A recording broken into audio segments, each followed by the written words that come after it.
Good morning, I should say. Yeah. Good morning. Yeah. Good morning. Day after the game, Sheila Matthews with ESPN's Andscape, back with the two icons, Marc Spears, Bill Rhoden, and we are at Black Walnut to discuss everything that happened so far in Oklahoma and our thoughts and our feelings, big feelings about Game 1. There's a lot of pain in the city right now. It's quiet. Yeah. It's a silence still over the city. Oh, wow, man. here's a man. And all the goodies here. Oh, wow. Wow. We're in the right place, as we see. Yes. More coming. Okay, thanks, Chef. Hey, Chef, you okay? Is Oklahoma City okay? We are okay, trust me.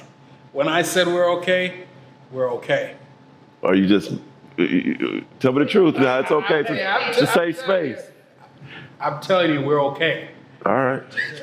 These boys, we got it, trust me. All right. Are you okay? I'm fine. I'm better now. I saw them shrimp. We love the faith in the city, the faith in the hometown. No, I got on I had a car this morning and I'm messing with him, but man, this lady was like distraught. My Uber driver, and she's just like, they're expecting a championship here. They had the best record all year. They're heavy favorites. And I kept telling people, don't sleep on these Pacers. I told y'all that, don't sleep on these Pacers. They don't die. They don't die, they keep fighting.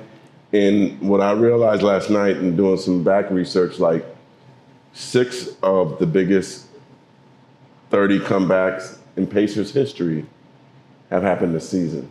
Wow. So this is not a team that like gives in. You have to knock them out. You have to get past the finish line. And Oklahoma City didn't do that last night. And I was thinking too, in Fast Night we were talking chess today, like how you play chess and I like to play chess. And I started thinking about a guy like Rick Carlisle. And I think of this guy, he's like 60 something years old. And I think of him, and although Diagno is a smart guy, I'm thinking about a guy like Carlisle has so much information. He knows the whole chess book. He knows so many openings, so many variations.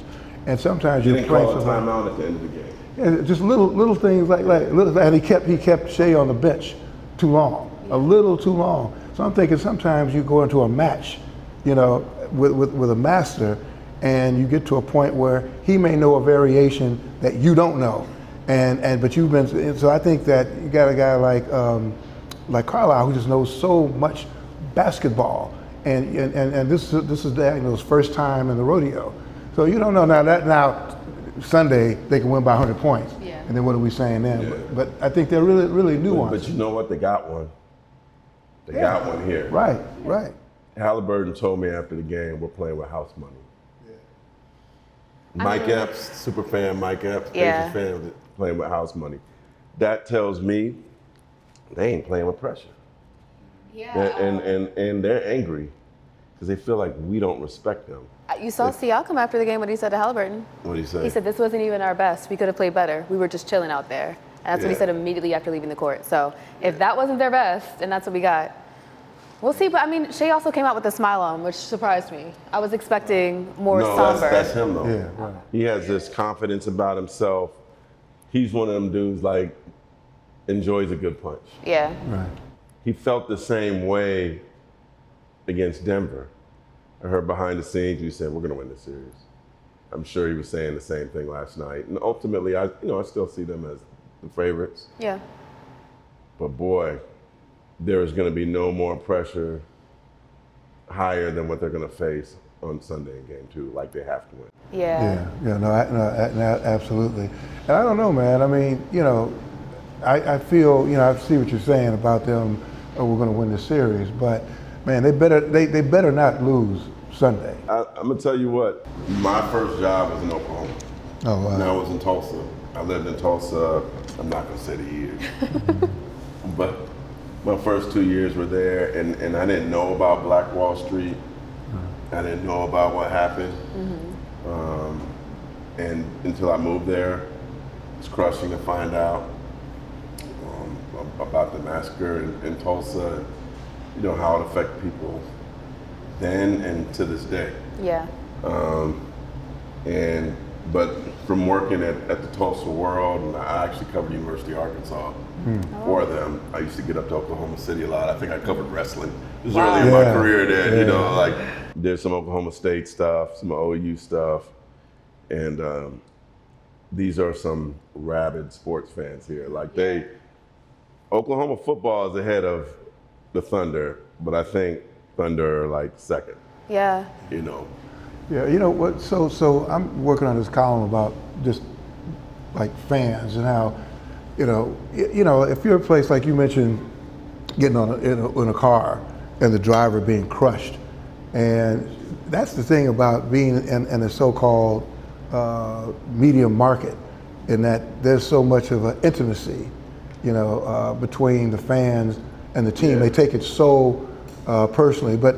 You know, so I would come here on assignments a lot to Oklahoma, and what the Thunder have done is that, you know, the two biggest places, like Oklahoma State or Oklahoma, most people in the state either went to Oklahoma State or Oklahoma.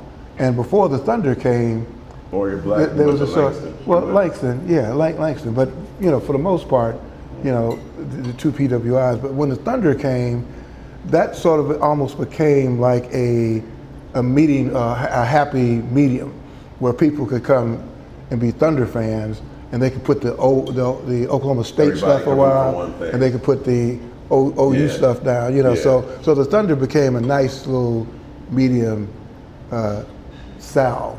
But I noticed, you know, when we were flying in, the flight attendant was saying, "Welcome to my hometown, Oklahoma." You know, where are we? Oklahoma City. Yeah. And everything is so personal here. So you're right. So when they lose a game like they did, it's like the whole thing, man. Yeah, it's like the whole state is affected. We were talking about the sound of, like, I never understood why it was called Loud City until last night. And we're like, do we think it's the acoustics or just they're that loud? I'm like, I think they're just that loud. Like, they have so much pride in OKC. It's really cool to see. Well, and Mr. Rhoden said it, it's like this is, you know, the team of the state. Everybody can root for it. There's no allegiance. Yeah. You know, when it comes to college sports, it's all different. You know, I was in a room the other day where you could see the rivalries between the Oklahoma and Oklahoma State people, right? It's real. It's real deep, but they can be friends. When they come here, when it comes to the Thunder, everybody can be cool. I think of one interesting history lesson about the Thunder that people don't realize, as crazy as this may sound, Hurricane Katrina played a role in there being basketball here. Tell us more. So Hurricane Katrina happens 2005. The New Orleans Hornets, not the Pelicans yet, are displaced. They had several cities to choose from. They could have played in Kansas City. They could have played in Louisville, Kentucky. They chose Oklahoma City. Chris Paul was a rookie at this time. So Chris Paul's rookie year, most of his rookie year, was played in Oklahoma City for the New Orleans / I don't know if you remember that, Oklahoma City Hornets. So they played here from 2005 to 07. And I remember people in New Orleans feeling some type of way about Oklahoma City. And I told Trae Young this the other day, because they were kind of like under the table trying to convince the Hornets to move to Oklahoma City, which didn't happen. Thank God that didn't happen.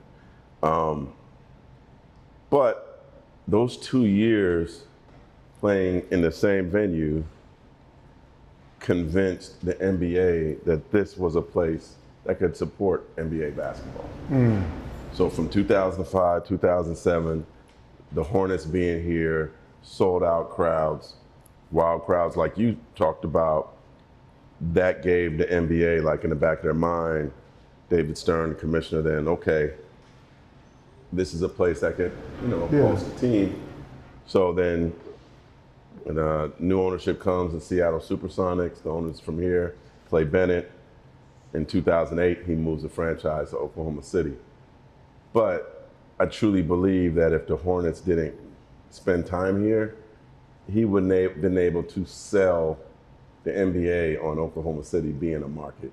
Because there, other than the Houston Gamblers, I'm going real deep now, of the U.S. Football League, which I don't know if you ever heard of that, in the 80s, they'd never had a major professional sports team here until the New Orleans Hornets. So in a lot of ways, I was telling people, I think Chris Paul's jersey should be retired here. Yeah. Because he played the biggest role in making NBA basketball big in the city when he was a rookie here. He also played for the Thunder during the bubble. But Chris Paul's presence made basketball here exciting when it was here temporarily. And I think he played a big role in helping that door open. Yeah. Yeah. I'm just curious, Marc, do you, you've been to tons of arenas and we talk about the sound. Yeah. How does this arena and the sound here compare to, because every place you go, everybody says, well, we got the loudest arena. How does this arena compare? Let's say even with the Pacers, how does this arena compare in the pecking order of the NBA? To me, and I'm biased, I'm gonna go back to Oracle Arena in Oakland. Well, that's, But I don't think a lot of people would argue with me, like people that know. Yeah. Like you talk about loud and intimidating. Yeah. You talk to the former players, Oracle Arena. Yeah. But I think what's happened is most of the arenas are pretty much new or renovated. They're more corporate. So the people sitting on the bottom, most of the people in the first couple rows, ain't like here, right? Like the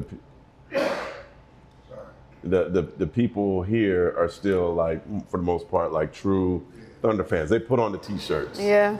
You gotta convince people in most of these high level arenas now to put on the t-shirt. Everybody wears a t-shirt here or they're gonna look at you funny. White with blue letters. And so that, you gotta remember, because this is like the only pro franchise, they cheer for them like a college team. Yeah. Now, across the street, I don't know if you know this, Mr. Rhoden, but there's a building that they're knocking down and they're building a new arena. There's gonna be a new arena here in 2028. Wow. It's gonna be a little bit more corporate. Yeah. Oklahoma City has, well, as Chef told me, like they got people here with money that you'll never know have money. They don't carry it on their chest like a lot of people do. Yeah. So it's gonna be, I don't know if Loud City transfers across the street once the new arena is done. That's fair. So we better enjoy this because this is one of the last dinosaurs in pro sports. Yeah, and I'm not shocked about the Oklahoma and having money. Like when I looked around that arena last night and saw every seat filled and then I checked the price, I said, okay, Oklahoma, we're stimulating the economy, because those prices for this matchup has been crazy, but I mean, it's two great teams playing high level basketball, so to be expected. Well, what you got for game 2? Should we make predictions? I feel like my prediction got us here in the first place, so I'm gonna be quiet. I'm gonna eat my hush puppy. Oh my gosh. You first, ladies first. I want to see OKC in 5. I think they have to win the next game. If they don't, I think that everyone's energy now is still hopeful. I think that could really dampen some morale. So I'm gonna be hopeful. OKC in 5. They got the next game. They're gonna show up. So that means they're definitely winning if it's in 5. Yeah, they have to. Well, if we come back here, I'd say 7. Before we, I know we talked about this off camera, but the reason I'm excited to be here in this place, particularly in this area, is because there's just so much history here. That's one of the things we did when we did this in Paris, all the black spots. And as we were talking about, there's so much black history in this place, this area. Remember I grew up, I kind of got into jazz when I was young. And one of the famous blues singers was a guy named Jimmy Rushing, Mr. 5x5. And that's the first time I heard of Oklahoma City, because he was born here. And of course, we talked about the other night, the great Ralph Ellison is here. And this area is kind of like, this is like Harlem. This is sort of Harlem, or, the South Side of Chicago. All these black areas had a spot. Sure, Marc, there was a spot. There was always a spot where all the black folks hung out. And this is one, and you could almost feel the energy, felt safe. Right? And just the music. You could almost, like if walls could talk, kind of thing. Like we meant talk. Langston is nearby, and the great Marcus Haynes of the Globetrotters played in Langston. So I'm really happy that you guys suggested coming here. No, I know you love these kind of places. Yeah, this is our history is all over the place. And then of course, as we got affluent, you know, people kind of start going yonder and all that stuff. But you never went to Oklahoma City in the 60s and nothing like that, No, in the no, my right? When was parents. your first time coming here? It was when I was with the Times. I came here to actually do a piece on the black players playing at Oklahoma. Oh. You know, and you know, that's so funny, man. You know, that this city, I mean, you know, the state is red and all that stuff, but there have always been so many great black athletes who have come through here. Marcus Dupree. Yeah, Marcus Dupree, J.C. Watts. Yeah. J.C. Watts. What can we say? You know, but yeah, but there's just so I guess that must have been the 80s when I came to Oklahoma City. But you know, I didn't read, but I knew there was history here. But you know, the thing is, there's history every place we go. Yeah. There's like black folks have left a footprint everywhere. You talk about Georgetown. Yeah. You know, you grew up. You know, Mark, where you grew. I mean, we leave a footprint everywhere. But I could just feel the music and the energy here. Yeah, I think it's really beautiful too, because when you think about Black history in Oklahoma, Tulsa automatically comes to mind. Yeah. And to also see and be in the spaces where Black joy was able to happen, and it has a deep, rich history, I think that's so beautiful. And yeah, I just get goosebumps every time we think about it and talk about it, like knowing that things still have their original structures. Like even here, the door, it's an original gas station. Reverend Dr. King's original altar he did his first sermon on is right down the street. I just think that's really beautiful that we can gather in spaces like this years later. So what's your pick? Game 2. You know, Mark, I kind of like the Thunder, but to be honest with you, I wouldn't be surprised if they take a deep breath. I wouldn't be surprised if the Pacers take game 2 too. Because remember, that's what happened with the Knicks. They said, okay, you got one, we'll get 2. It doesn't work like that, man. As you guys said, man, the Pacers are on a mission, man. Because the disrespect fuels them. You know, Halliburton is fueled by disrespect. All of them. I think that he would almost be disappointed. I mean, I don't know what you call getting your due. I think he might even be disappointed if suddenly he got his due and they would celebrate him, and there wouldn't be an edge. So I think he revels in this. So no, I mean, I think Oklahoma takes it, but man, I would not be surprised if the Pacers come in here and take 2-0. I think SGA has a signature game next game, but he can't beat them by himself. The rest of the team needs to come with him. Yeah. I'm gonna say the Thunder win. They have to win. I expect this to be a 7-game series. I expect us to come back here and film it. What if we say dinner on me here? Well, how about the restaurant next door? It's only like $500. No. We'll come back look, here. I'm just sitting back. I'm gonna get my free meal, guys. Yeah. Don't go out to dinner with this guy, man. I'm telling you. This guy, I mean, no, what I'm saying is that Mark is a connoisseur. Yeah, you're gonna get a great Mark is a bottle of connoisseur. Wine, dinner, the finer things in life. So if you say, hey, Mark, I'm gonna take you to dinner. I'm gonna take you to dinner, Mark. Be careful when you say that. Saying don't let me pick. Oh no, man! I said I'll pick it. I'll tell you we're gonna.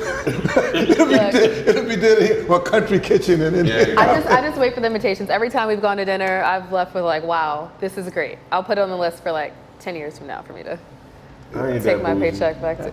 It's not bougie. You just have refined taste. I'm not gonna apologize for that. No, don't. Yes, you shouldn't. Absolutely, that's a good thing. I love it. Yeah. All right. Well, this has been a fun talk back after game 1. Everything Oklahoma has to offer. They think we'll be back. I think we're going to take this in 5. But for now, Sheila Matthews at the Andscape. That means we're back. Oh, yeah. But will we be back for long to even like, we'll be back and then in and out. Like, we're just stopping over. But we'll be back. We'll be back. And happily so. Oklahoma. Happily so, yes. If they can take it in 5, it's happy for me. All right, y'all. We'll see you next time for game 2.